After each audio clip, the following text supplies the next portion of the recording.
Hello friends, a great welcome to the channel. Today we are going to cover Walter Benjamin's topic for DSC Literature and Cinema subject. This is the topic, the work of art in the age of mechanical reproduction. This is a 1936 essay and we are going to do an analytical summary of the same.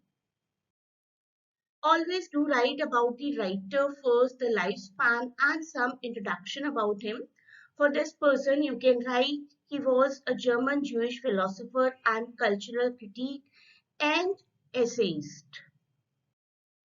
एक cultural critic वो person होता है जो कि society पर culture का क्या impact होता है और कल्चर पर सोसाइटी का क्या इम्पैक्ट होता है उन दोनों रिलेशनशिप्स को एनालाइज करता है वही काम हमारे इस राइटर वॉल्टर बेंजामिन ने भी किया उनका ये जो ऐसे है ये आर्ग्यू करता है कि किस तरीके से because of the advent of techniques technology mechanical reproduction किस तरीके से एक ओरिजिन वर्क का ऑरा स्पॉइल होता है उसकी ट्रेडिशनल रिचुअलिस्टिक वैल्यूज स्पॉइल होती है और ऐसा लगता है कि पॉलिटिकल इम्पैक्ट आ गया है उस वर्क ऑफ आर्ट पर because of the mechanical advancements He himself gave these two examples, the original portrait of Mona Lisa and original manuscript of Hamlet. इन दोनों से ही आप लोग परिचित होंगे, acquainted होंगे. So he says, for instance, to visit the famous Louvre Museum in Paris to see the real Mona Lisa or to strive to access the manuscript of Hamlet in an antiquated British library is the real experience.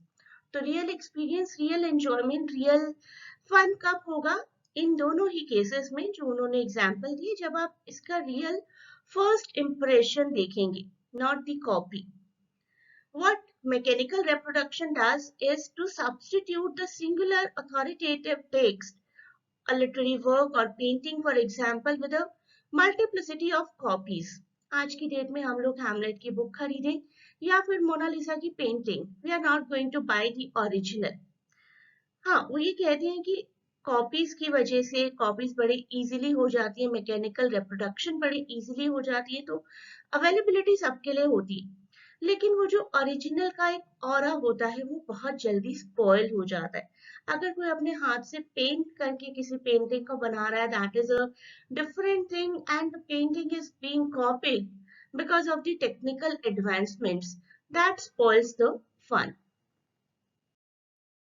The same way he talks about the literature. He says, similar to this, in literature, the numerous easily accessible copies of a canonical play, a benchmark play, a very supreme play or poem, abolish the sanctity of the original. जब हम copies कर लेते हैं ना बहुत सारी तो जो हाथ से लिखा गया है ओरिजिनल उसके साथ कहीं ना कहीं धोखा करते हैं In our technology-saturated age, one uses the mechanically reproduced copy in the form of a cheap paperback edition, not as a poor substitute for the revered original, but as only way to approach text. Original की तो बात ही अलग है original सबके हाथ में नहीं आ सकता that is for sure that is a practical thing but still he is not happy he says कि लोगों के पास एक चीप पेपर बैक एडिशन आ जाता है जो कि एक बहुत ही डिसरिस्पेक्ट है उस राइटर के लिए जिसने लिखा है एक किताब को एक पोइट्री को एक प्ले को He says the same thing about films कि films में भी मैकेनिकल रिप्रोडक्शन बहुत ज्यादा एंटर हो चुका है बट ही सेज फिल्म्स में मैकेनिकल रिप्रोडक्शन बिल्कुल इनहेरेंट है the first thing that is needed to make a film camera camera तो अपने आप में ही एक मैकेनिकल इन्वेंशन है तो यूज करना ही पड़ेगा और कोई ऑप्शन नहीं है ना लेकिन वो क्या करते हैं वो मूवीज को कंपेयर करते हैं थिएटर से कहते हैं थिएटर्स में जो ओरिजिनलिटी थी ना वो मूवीज में नहीं है so what he does he explores the various ways film differ from pre-existing more established art forms by contrasting the artistic performance of a stage actor with a screen actor imagine करिए एक person stage पर performance दे रहा है stage की performance is completely live and screen performance there are so many cuts कुछ गलत नहीं हुआ उसको दोबारा शूट कर लीजिए The main distinction between the two types of acting is that while we see real actors on stage, the work of screen actor is meditated by a camera. The latter does not perform in front of live audience. Right? The work of a screen actor क्या होता है? That is controlled by camera completely और live audience तो नहीं है सामने. As a result, the screen actor's technologically influenced performance undermines the organic wholeness of the stage actor's presence. Stage actor की performance में जो ओरिजिनलिटी है ना, जो ऑर्गेनिक होलनेस है, वो खत्म हो जाता है because of the advent of cameras. उतनी शायद डेडिकेशन, उतनी शिद्दत नहीं रहती परफॉर्मेंस में कि मुझे ये ठीक करना ही करना है, मैं ऑडियंस के सामने परफॉर्मेंस कर रहा हूँ या कर रही हूँ. लेकिन स्क्रीन एक्टर के दिमाग में होता है कि कोई बात नहीं, अभी गलत हो गया तो शॉट रीटेक हो जाएगा. तो this is what he is saying कि ऑर्गेनिक होलनेस जो है ना, वो स्पॉइल हो जाती है in front of camera. The screen actor's acting is constituted of not only her or his individual efforts but also the varying effects of camera angles, close-ups, lighting choices, editing pattern, and so on. So it is not just the acting of a person which is attracting the audience to cinema halls, but so many other technological things, as I said, camera angles, close-ups, lightings, editing pattern, and so many other technologies. And we know there are so many shots and so many locations.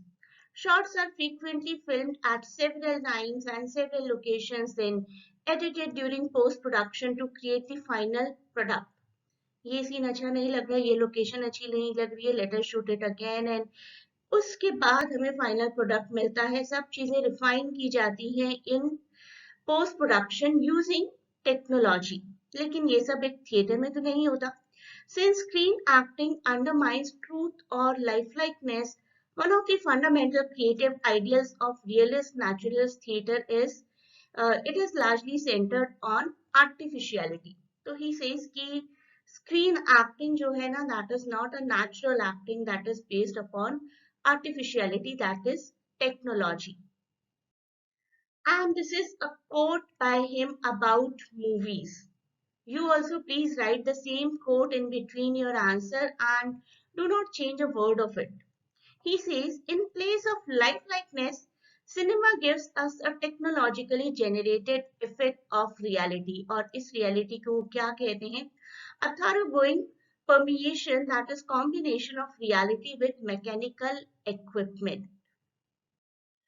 इस mechanical reproduction को वो Sigmund Freud के psycho analytic approach से भी compare करते हैं. By examining how the artistic medium enriches our field of perception in terms of Freudian theory, Benjamin strengthens his claims about the movie. Just as Sigmund Freud जो कि एक बहुत ही famous psycho analyst थे, Austrian psycho analyst, pioneered psychoanalysis, a method of treating mental illness involving prolonged unrestricted conversations between a patient and a trained practitioner. The movie advances our understanding of reality from various perspectives. तो जिस तरीके से एक psycho analyst, एक psychiatrist, doctor अपने patients के साथ घंटों घंटों बैठकर बात करते हैं, उसी तरीके से मूवीज होती है. मूवीज क्या होती है? हमारा पर्सपेक्टिव, हम मूवी के सामने बैठते हैं ना 3 घंटे, तो हमारा पर्सपेक्टिव चेंज कर देती है. This deep dive is made possible thanks to the camera's technical capability. तो 3 घंटे में ही हम लोग दिल्ली से जयपुर, जयपुर से पेरिस, पेरिस से लंदन, लंदन से अमेरिका पहुंच सकते हैं अगर किसी मूवी में इतनी सारी लोकेशन है. और 3 घंटे में हम किसी का पूरा लाइफ टाइम देख सकते हैं. Imagine any any Hindi movie, Bollywood movie को ही इमेजिन कर लीजिए जिसमें हमें किसी हीरो की लगभग पूरी लाइफ दिखाई जाती है. तो किसी एक पर्सन की पूरी लाइफ देख सकते हैं हम. उसी तरीके से वो कह रहे हैं कि जैसे एक साइकेट्रिस्ट बैठकर एक मेंटल इलनेस को ट्रीट करती है ना, उसी तरीके से मूवीज हमारे लिए वर्क करती है, हमें हमारी रियलिटी से दूर ले जाती है थोड़ा सा because of the technological advancements. और ये डीप डाइव किस वजह से पॉसिबल हुआ? Because of cameras technical capability. For example बहुत सारे क्लोजअप्स होते हैं जो कि हमारी फीलिंग ऑफ स्पेस को इंक्रीज करते हैं, कुछ स्लो मोशंस होते हैं जो कि हमारे टाइम को थोड़ा सा लेंथन कर देते हैं, तो हमारे ऊपर रियलिटी से हटकर इम्पैक्ट्स आते हैं। अगर हम थिएटर में देखेंगे तो ऐसा कभी नहीं होगा कि किसी एक्टर के क्लोजअप्स दिख रहे हैं, किसी एक्टर का स्लो मोशन दिख रहा है। तो मूवीज क्या है, हमें रियलिटी से हटाकर एक डिफरेंट पर्सपेक्टिव प्रोवाइड करती हैं।